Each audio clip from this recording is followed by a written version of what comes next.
Well, as you might have heard, the Spanish there in Spain is a little bit different. Now, the language does come from there, from Spain. It started there in Castilla y León and spread throughout the rest to become that language of the country that spread throughout the rest of South America and other parts of the world. But one of the interesting things there with the language is that it's very different depending on where you are.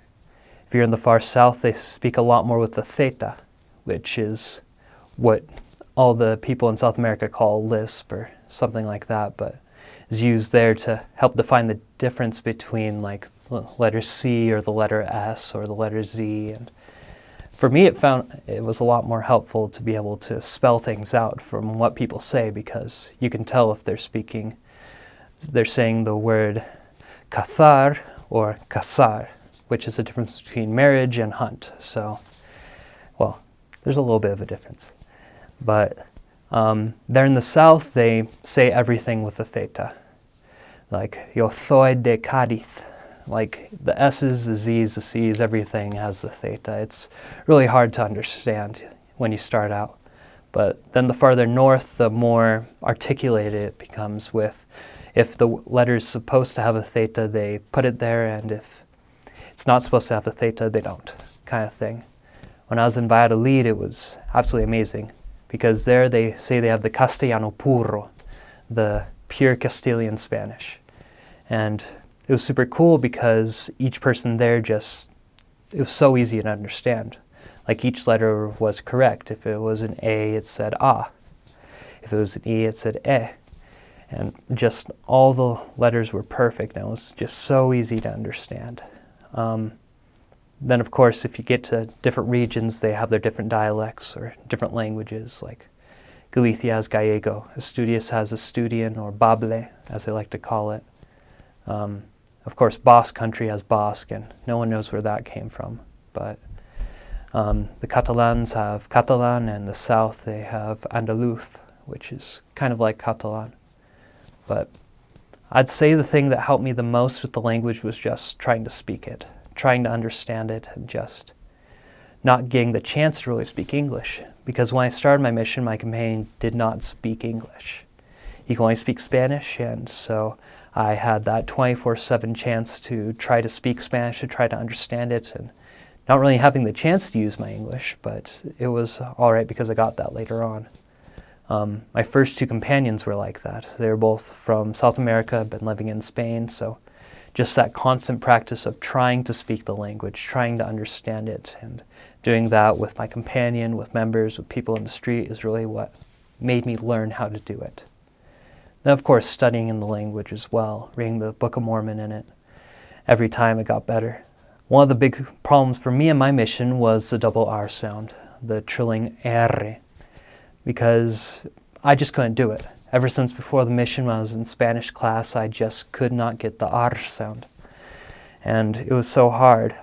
But it was through a lot of prayer and help from trying to sing in songs with that sound, because more air comes out, it's easier to say, or doing different tongue twisters, or trying to say different words with it, that finally halfway through my mission, I was blessed to be able to say the R and being able to trill that R, which is one of the important parts of speaking Spanish. Now, people understand you otherwise, but it helps a lot with the accent, because the better your accent is Spanish-wise, the more people will understand you and want to listen to you. And with that, you'll meet lots of people from other places, like South America, other parts of Europe, and they have all different accents, but the more Spanish your accent is, the more likely that the Spaniards and everyone else will listen to you, because that's what they're used to hearing and what they expect to hear.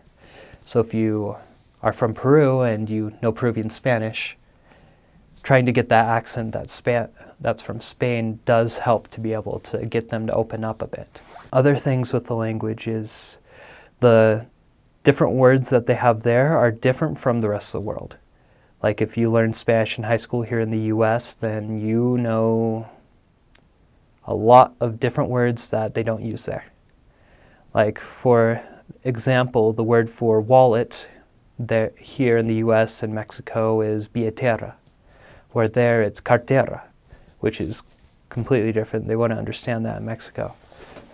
Even when I went on a cruise to Mexico this summer, no one understood me because my Spanish was just so different, with all the different sayings and dichos that they have, like saying, ¿Qué tal, chavales? ¿Cómo están?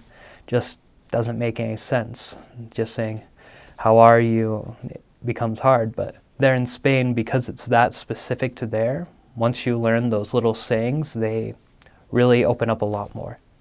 Like saying ¿Qué tal? Instead of ¿Cómo está? Or saying chaval instead of primo or tío. Just little things helped a lot more to connect. And of course with prayer, you pray in the two form because He's your Father. Starting out Padre Celestial. Being grateful. Everything like that. Then, of course, as most of you know, with Spanish, you start off saying with the numbers like 1, 2, 3, 4, 5, 6, 7, 8, 9, 10. 11, 12, 13, 14, 15, 16, 18, 19, 20. Just little things that you'll have to memorize just like you would in English. Then, of course, with the accent that makes it more Spanish is making the C's before I's and E's into the theta sound, kind of like a TH, but it really breathy through your teeth. All the Z sounds are like that too. And then, of course, the S's are just the same as they would be for us. Then, of course, all the consonants and everything changes slightly, but that comes with time and just listening and practicing with Spaniards. Really, all the rest of it is just having that experience talking with people, learning those little sayings, because just like in our English, we use lots of saying like what's up and things like that to convey meaning. They have a lot of sayings there in Spain that you just have to pick up as you go. Whereas saying estoy perdido hasta el río, as I'm lost to the river, has as much sense there as like what's up here, and just learning those little sayings. And for me, I actually started a list of them. I made a document on my tablet writing down all these sayings so I could learn them and be able to communicate better. But with Castellano, which they don't call it Spanish there, they don't even call it that, they call it Castellano. But just through practice is really how I learned it.